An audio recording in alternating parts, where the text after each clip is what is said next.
একদিনই ভাই জানতে চেয়েছেন, অনেকেই বলছে যে রবিউল আউয়াল মাসে স্বামী স্ত্রী সহবাস করলে নাকি অধিক সওয়াবের অধিকারী হওয়া যায় এবং স্বামী স্ত্রী সহবাস করলে অনেক সওয়াব হয়। আসলেই কি স্বামী স্ত্রী সহবাস করলে কি সওয়াব হয়? জানালে খুবই উপকৃত হতাম। ধন্যবাদ দিনী ভাই, আপনি সুন্দর একটি প্রশ্ন করেছেন আমাদের মাঝে। তো স্বামী স্ত্রী ইন্টারকোর্স বা সহবাস যেটাকে বলে, বৈবাহিক জীবনে এটি খুবই গুরুত্বপূর্ণ একটি বিষয়। কারণ মানুষ যদি ইন্টারকোর্স না করতো তাহলে সে কিন্তু খারাপ কাজে, স্ত্রীর সাথে না করলে খারাপ কাজে সে জড়িয়ে পড়তো। তাই স্বামী স্ত্রী ইন্টারকোর্স করাটা খুবই গুরুত্বপূর্ণ এবং বৈবাহিক জীবনের এটি খুবই একটি আরামদায়ক একটি বিষয়।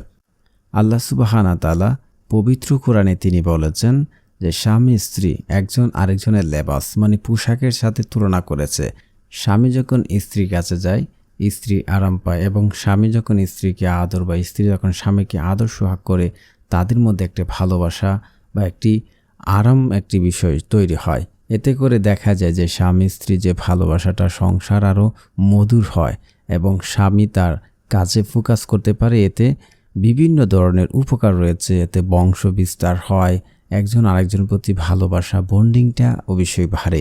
তো স্বামী স্ত্রী সহবাস করার কোনো বিকল্প নেই, এটি খুবই গুরুত্বপূর্ণ এবং ইম্পর্টেন্ট একটি সাংসারিক জীবনে। তো এখন প্রশ্ন হচ্ছে যে স্বামী স্ত্রী সহবাস করলে কি আদতেও কি সওয়াব হয়? জি, অবশ্যই সওয়াব হবে। কেন সওয়াব হবে না?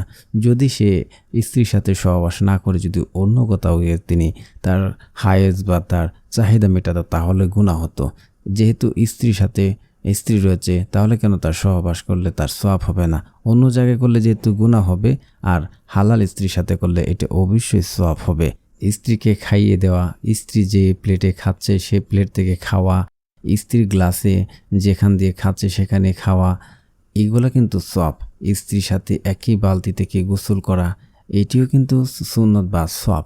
ঠিক আছে, যেহেতু স্বামী স্ত্রী কাজগুলার খুঁটিনাটি কাজগুলা করা সওয়াব ইনশাল্লাহ, এটিও যে স্বামী স্ত্রী সহবাস করাটা এটিও সওয়াব। এখন প্রশ্ন হচ্ছে রবিউল আউয়াল মাসে কি সহবাস করার শুধু বলেছে যে করলে সওয়াব হবে? না, দেখেন রবিউল আউয়াল মাস কেন, স্বামী স্ত্রী যখনই সহবাস করবে তখনই সওয়াব হবে। শুধু রবিউল আউয়াল মাস নয়, রবিউল আউয়াল মাসকে যদি আপনারা কেন্দ্র করে কাজটি করেন তাহলে কিন্তু এটা বিদআত হয়ে গেল, যে কারণ এটা তো দিনে নেই। ঠিক আছে, এটা আপনি কখনোই করতে পারেন না যেটা দিনের মধ্যে নেই। যেমন স্বামী স্ত্রী সহবাস করার কিছু নিষিদ্ধ সময় রয়েছে। রমজানের দিনের বেলা স্ত্রী মাসিক হলে এই সময় বাদে যখনই আপনারা সহবাস করবেন তখনই সওয়াব হবে এবং সহবাস যে কোনো সময় করতে পারবেন। শুধু রবিউল আউয়াল মাস সওয়াব হবে বিষয়টা কিন্তু এমন নয়। আপনারা স্বামী স্ত্রী যখনই সহবাস করবেন তখনই সওয়াব হবে। আশা করছি বুঝতে পেরেছেন। ধন্যবাদ এতক্ষণ ধরে ভিডিওটি দেখার জন্য।